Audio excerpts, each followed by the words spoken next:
Bom, pessoal, nessa aula aqui falaremos sobre noções de controle automático.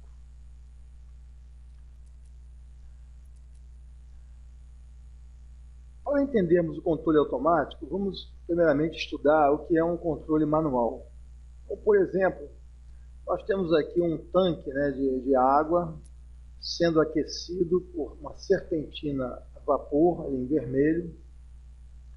A entrada desse vapor está sendo controlada manualmente pelo operador através de uma válvula globo.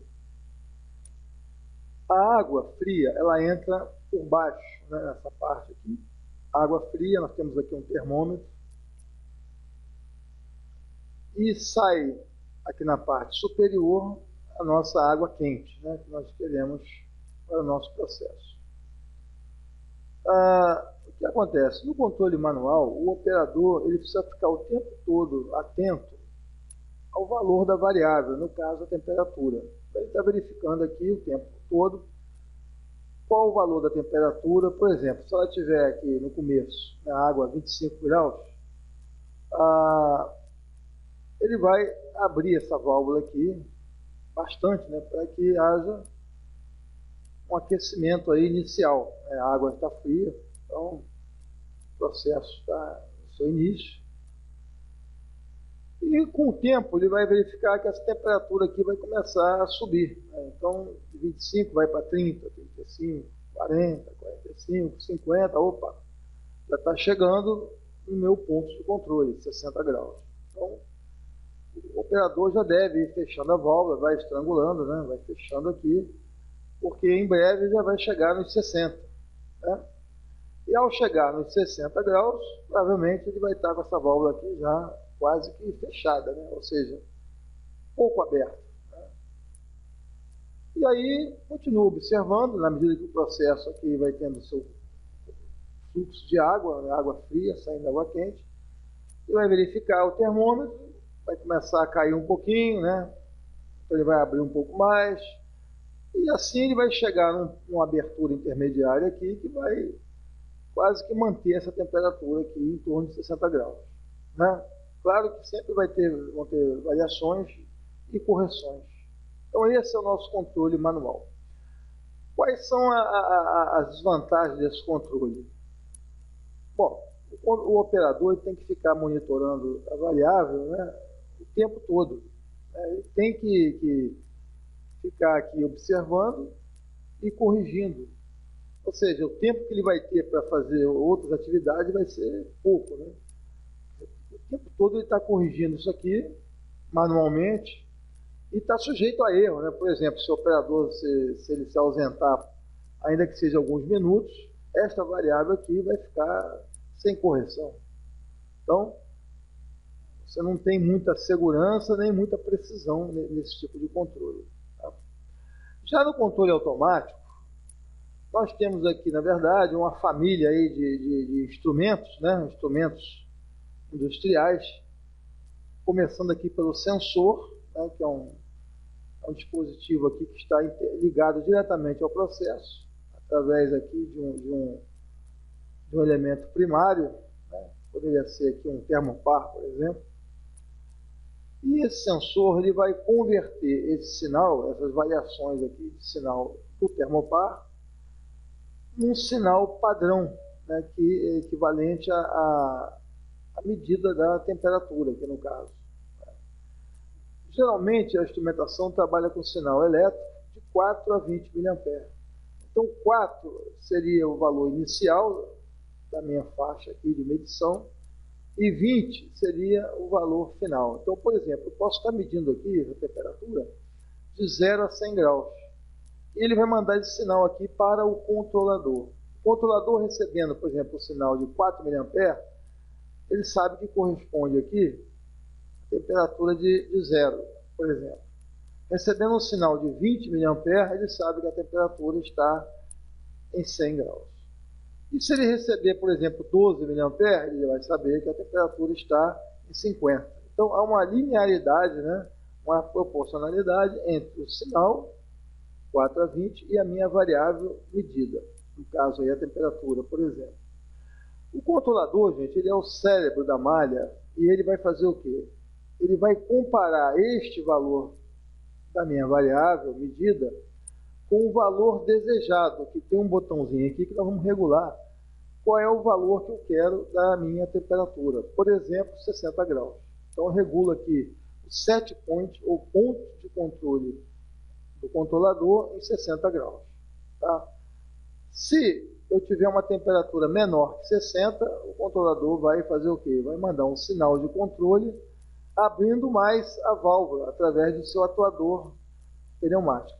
Então ele manda um sinal de controle para abrir. Se a temperatura estiver já muito alta, chegando já em 60, querendo até passar os 60 graus, né, ele vai ter que fechar essa válvula, estrangular e fechando, e com isso restabelecendo o controle da temperatura. A vantagem é que ele faz esse controle o tempo todo, continuamente. E com isso, nós ganhamos não só na precisão, né, do controle, mas também eliminamos a necessidade de um operador que ficar olhando o tempo todo qual é a temperatura do processo. Né?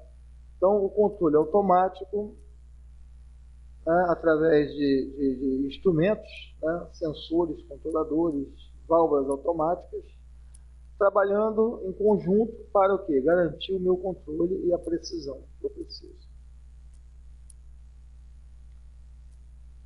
Eu posso ter, gente, controle automático on-off, tá? Ou modulante. No on-off,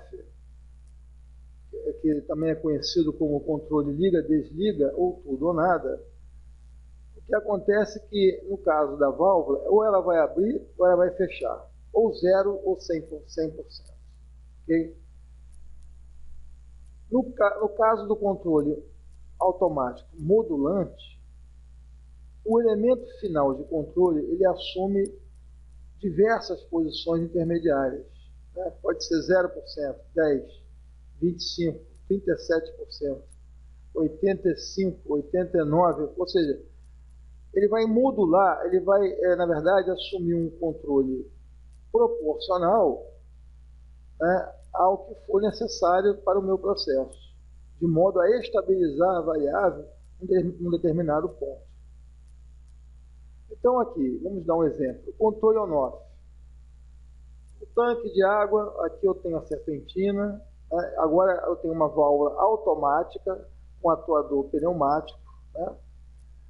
E aqui nós temos um termostato ajustado em 60 graus, que é o meu set point, e mandando um sinal aqui para um instrumento, né? Um relé, tá? Que vai exatamente acionar a válvula sempre que a temperatura ficar diferente desse valor aqui. Por exemplo, se a temperatura for menor que 60, ele vai fazer o quê? Vai mandar abrir o vapor. Lembre-se que o controle é on-off. Se a temperatura começar a subir acima de 60, ele vai cortar o vapor. Então, é um termostato. Nesse caso aqui, é um controlador on-off de temperatura, né? Abre e fecha, abre e fecha. Okay? Se a gente colocar essa variável num gráfico, a temperatura, ao longo do tempo, o que vai acontecer? Nós vamos ver aqui que ela fica ciclando, né? Ela nunca vai estabilizar num ponto. Embora a gente regule lá 60 graus, como ele é um controle on-off, ou seja, abre e fecha a válvula, a minha variável também fica ciclando. Agora, existe aqui um limite superior e um limite inferior, e nesse limite é que ocorrem essas variações. Se o meu processo aceitar, né, essas variações, permitir essas variações, então está tudo bem. Tá? Por exemplo, aqui, ó, limite inferior 58 graus, superior 62. Quando a temperatura chega nesse limite superior 62, né, tem aqui essa faixa de controle, aqui a válvula fecha, off, fechou. A temperatura caiu, chegou no limite inferior, a válvula on, abre. Abriu, novamente se repete o ciclo. Aqui ela vai fechar e aqui ela vai abrir novamente. Por que nós temos no controle on-off essa faixa de controle? Olha, porque se a gente colocasse o controle exatamente no 60, ou seja, 60,1, a válvula fecha. 59,9, a válvula abre. O que iria acontecer é que a válvula ia ficar ciclando e abrindo e fechando muitas vezes. Isso iria produzir um desgaste excessivo na válvula, né, e reduzir a vida útil. Então, controle on-off, existe esse limite, essa faixa, né, que é para você ter uma durabilidade, uma vida útil maior do elemento final de controle, a válvula no caso. Ou pode ser também um outro elemento, como resistência elétrica, etc. Ok? Já no controle modulante, o elemento final pode assumir infinitas posições, ou valores parciais, né, podendo também assumir a posição aberta e fechada. Ou seja, há uma modulação, uma proporcionalidade entre a posição da válvula e a minha variável de processo, né? Então, se a temperatura subiu demais, a válvula vai ter que fechar bastante. Se ela subiu só um pouco, ela vai fechar só um pouco também. Isso é uma proporcionalidade. E como resultado, gente, nós temos uma estabilização da temperatura da minha variável e um valor pré-ajustado que nós chamamos de set point, né? Ok? Ou pontos de controle. Aqui nós temos uma ilustração de um controle de nível, que nós temos aqui uma válvula, uma articulação, aqui é um pivô fixo, essa articulação e mais um indicador está ligado a uma boia, né? E aqui eu tenho entrada de fluxo e saída de fluxo. Se por acaso nós tivermos aqui uma redução da demanda desse fluxo, o que vai acontecer? O nível vai tender a subir, né? Ele subindo, essa boia vai subir junto, vai acionar um indicador aqui, né, mostrando que houve um aumento de nível, e ao mesmo tempo, através dessa alavanca aqui, ela vai fechar essa válvula, fechar um pouco, né, proporcional a essa elevação aqui de nível. E pelo contrário, se o nível cai, esse ponteiro também desce, e aqui, ó, desse lado aqui, nós vamos ter uma abertura da válvula. Okay, gente? Então é um controle simples, porém um controle proporcional, né, um controle modulante. Okay?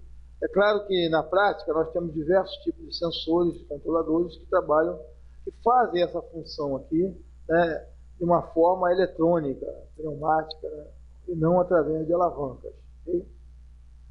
E como resultado, nós vamos ter aqui o meu set point, a minha variável. Quando ela sofrer um desvio, o meu controle ele vai trazer essa variável, essa temperatura, de volta ao ponto que eu quero, ou seja, o meu set point, o meu ponto de controle. Então essa é a diferença. Ao invés de ficar ciclando igual o controle on-off, ele vai trazer essa variável e vai estabilizar no meu ponto de controle. Esse tipo de controle proporcional, se ele tiver uma ação muito grande, tiver ajustado com um ganho muito alto, ele também pode gerar oscilações. Tá? Isso é só para vocês saberem. Mas ele estando regulado, estando alinhado, ele vai fazer exatamente isso. Ele vai estabilizar, né, a minha variável, e aí eu vou ter uma maior precisão, tá, para o meu controle. Ok? A seguir, veremos aqui vamos iniciar, né, na verdade, uma série de vídeos sobre controle básico de caldeiras. Esse aqui é o primeiro vídeo, que eu, na verdade, dividi em pequenos vídeos. E, posteriormente, vamos estudar os outros vídeos também. Tá? Então, vamos ver esse aqui Controle primeiro. básico de caldeira. O princípio básico por trás da operação de caldeiras é relativamente simples. A água é aquecida pela queima de um combustível, produzindo vapor. Enquanto a água evapora, o nível da água naturalmente abaixa. Assim, é necessário bombear água para o interior da caldeira, de forma a manter o nível elevado. O nível de água pode ser extremamente sensível a circunstâncias alteradas, como o aumento da demanda de vapor. O principal objetivo dos sistemas de controle de caldeiras é garantir que o nível de água permaneça entre os limites mínimo e máximo.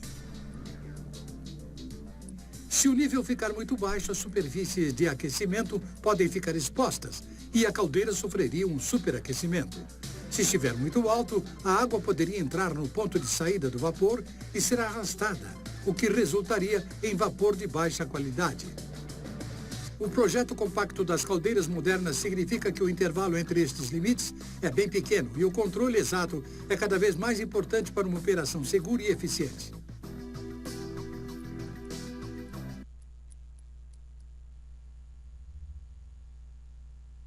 Bom, assistimos aí esse primeiro vídeo.